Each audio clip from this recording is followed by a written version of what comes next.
വിശ്വാസത്തിന്റെയും ത്യാഗത്തിന്റെയും സന്ദേശവുമായി ലോകമെമ്പാടും ഇന്ന് ബക്രീദ് ആഘോഷിക്കുന്നു. ലോകമെമ്പാടുമുള്ള മുസ്ലിം വിശ്വാസികൾ ഇന്ന് ബക്രീദ് ആഘോഷിക്കുന്നു. ത്യാഗത്തിന്റെയും വിശ്വാസത്തിന്റെയും കരുണയുടെയും സന്ദേശം പകർന്നു നൽകുന്ന ഈ പെരുന്നാൾ പ്രാർത്ഥനകളോടെയും സ്നേഹവിരുന്നോടുകൂടിയും ദാനധർമ്മ പ്രവർത്തനങ്ങളോടുകൂടി ആചരിക്കുന്നു. പ്രവാചകനായ ഇബ്രാഹിം നബിയുടെ ദൈവാനുസരണവും ത്യാഗസന്നദ്ധതയും അനുസ്മരിച്ചാണ് ബക്രീദ് ആഘോഷിക്കുന്നത്. വിശ്വാസത്തിന്റെ പ്രതീകമായ കുർബാനി നടത്തുകയും അതിലെ ഒരു വിഹിതം ദരിദ്രർക്കും ആവശ്യക്കാർക്കും നൽകുകയും ചെയ്യുന്നത് ഈ ആഘോഷത്തിന്റെ പ്രധാന ആചാരങ്ങളിൽ ഒന്നാണ്. കേരളത്തിലെ പള്ളികളിലും ഈദ്ഗാഹുകളിലും പ്രത്യേക നമസ്കാരങ്ങൾ നടന്നു.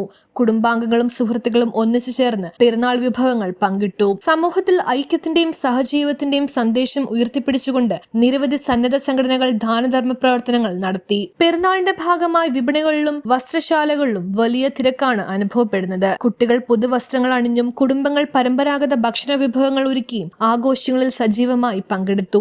മതസൗഹാർദ്ദത്തിന്റെയും മാനവികതയുടെയും സന്ദേശം ഉയർത്തിപ്പിടിച്ച ബക്രീദ് ആഘോഷങ്ങൾ സമൂഹത്തിൽ സന്തോഷത്തിന്റെയും ഐക്യത്തിന്റെയും അന്തരീക്ഷം സൃഷ്ടിച്ചു. News bureau, Kochi.